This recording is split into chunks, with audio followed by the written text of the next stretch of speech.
আসসালামু আলাইকুম। আমি কল্পনা বৃষ্টি। মম কল্পনা কিচেনে আপনাদের স্বাগত।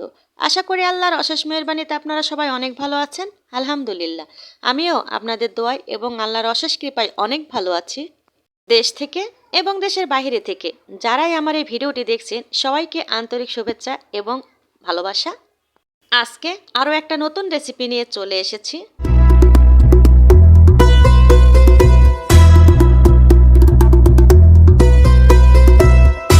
বন্ধুরা, আজকে কিন্তু বড়দের জন্য নয়, আজকে আমি ছোট্ট সোনামণিদের জন্য ছোট্ট একটা রেসিপি নিয়ে চলে এসেছি। মায়ের হাতে প্রচুর কাজ থাকলে ছোট্ট সোনামণিদের জন্য ঝটপট এই রেসিপিটা বানিয়ে নিতে পারেন।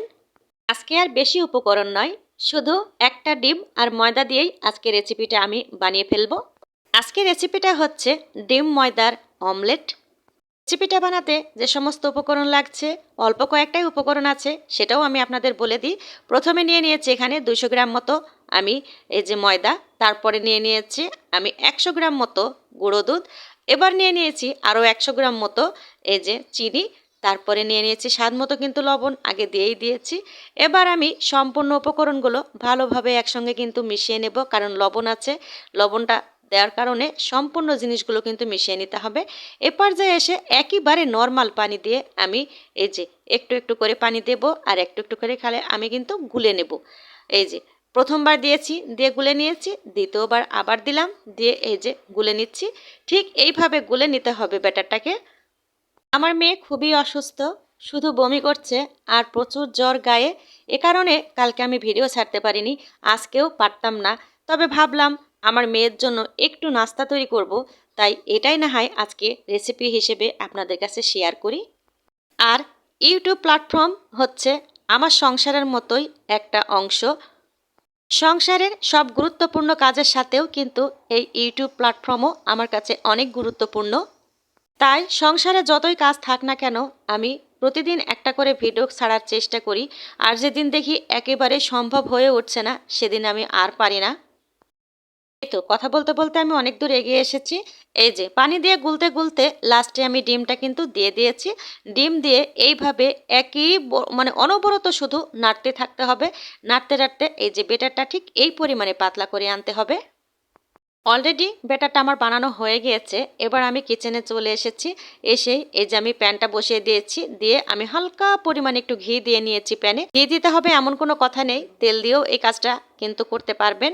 এই যে ঘিটা দেওয়ার পরে আমি চারিদিকে একটু ছড়িয়ে নিয়েছি, নিয়ে এই যে বেটারটা আমি আলাদা একটা জায়গায় উঠিয়ে নিয়েছি। নিয়ে আমি প্রথম যেই রুটিটা সেটা আমি কিন্তু দিয়ে দিচ্ছি।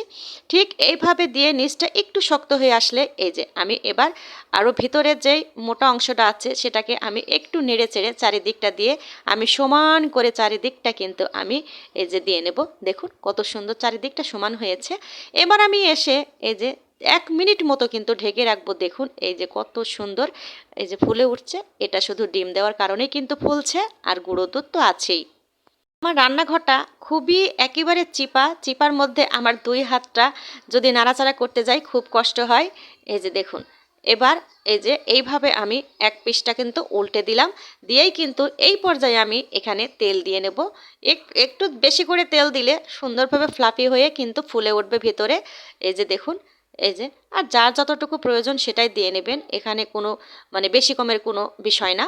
এই যে যখনই হাতে কাজ থাকবে মায়েরা, আপনাদেরকে বলছি সুন্দরভাবে এই সহজ কাজটা আপনারা কিন্তু বাচ্চাদের উপর কিন্তু খাটাতে পারেন। বাচ্চারা বুঝবেই না যে এত সুন্দর একটা রেসিপি শুধু ময়দা আর ডিম দিয়ে কিন্তু হয়ে যায়। এক পাশ উল্টে দেওয়ার পরে এই যে আরও অপর পিসটা কিন্তু আবার আমি উল্টে দিলাম। এই যে উল্টে দেওয়ার পরে দেখুন এই যে কত সুন্দর কিন্তু ফুলছে, একবারে ভেতরটা ফ্লাফি হয়ে যাবে আর এত নরম হবে, অসাধারণ কিন্তু টেস্টও আসে। গুঁড়ো দুধ দেওয়ার কারণে কিন্তু ফ্লেভারটা আসছে, আর ঘিয়ের জন্য তো আরও খুব ভালো লাগছে একটা মানে ফ্লেভারটা। দেখুন এবার আরও সুন্দরভাবে কিন্তু একদম পিৎজার মতো আস্তে আস্তে করে এই যে ফুলছে। দেখুন এই যে অসাধারণ লাগছে কিন্তু দেখতে, খেতেও কিন্তু দারুণ। প্রচুর শীত আর ওয়েদার কিন্তু প্রচণ্ড ঠান্ডা। ওয়েদারের কারণে কিন্তু বাচ্চা বা বড়রাও কিন্তু খুব অস্বস্তিতে আছে। ছোট বড় সবাই কিন্তু খুব সাবধানে থাকতে হবে, কেননা অতিরিক্ত শীতে আমাদের কিন্তু প্রত্যেকজনেরই কিন্তু ঠান্ডা লেগেই যেতে পারে, এটা স্বাভাবিক। কিন্তু আমাদের কিছুই করার নেই। আল্লাহ তাআলা যা করবে সেটা ভালোর জন্যই করে, হয়তোবা এর ভিতরেই আমাদের মঙ্গল। এই যে দেখুন ৩ বার উল্টে দিয়েছি, একবারে কত সুন্দর ফুলে একবারে পাউরুটির মতো হয়েছে। এই যে দেখুন এবার আমি এই যে হয়ে গিয়েছে, এ পর্যায়ে আমি যে কোনো একটা ডিজাইন করেই কিন্তু কেটে নিতে পারেন। আমি এখানে 4টা টুকরো করে কেটে নেব। এই যে দেখুন একদিকে আমি কিন্তু দাগ দিয়ে কেটে নিয়েছি, আর একদিকে কিন্তু আবার দাগ দিয়ে ঠিক এইভাবে 4 টুকরো করেও নিতে পারেন। এই যে রেসিপিটা কিন্তু খুবই লোভনীয় হয় বাচ্চাদেরকে।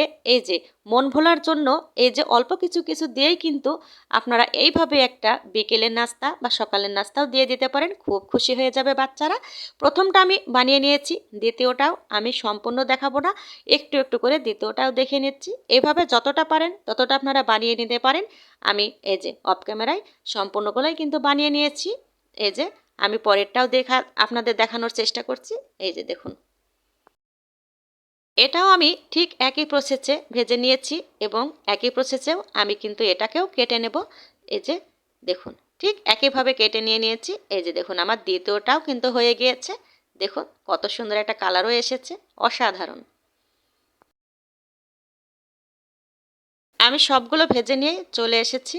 এই যে এসেও কিন্তু আমি এখানে একটু সাজিয়ে দিয়েছি। দেখুন দেখার সৌন্দর্যের জন্য কত সুন্দর একেবারে তুলতুলে নরম হয়েছে। এই যে ছোট বাচ্চাদের জন্য একটা পারফেক্ট কিন্তু এই যে এখানে নাস্তা বানানো হয়ে গেল। ঠিক এভাবেই যখন বাচ্চারা খুব জেদ করবে, আপনারা এই রেসিপিটা বানিয়ে তাদের সামনে দেখবেন, অনেক খুশি হয়ে যাবে। দেখুন অসাধারণ লাগছে। যারা এখনও ছোট বাচ্চাদের জন্য এই রেসিপিটা এখনও ট্রাই করেননি, অবশ্যই আমার এই ভিডিওটি দেখে ট্রাই করার চেষ্টা করবেন। ট্রাই করে কেমন হয়েছিল সেটাও আমাকে কমেন্টসের মাধ্যমে অবশ্যই কমেন্টস বক্সে লিখে জানাবেন।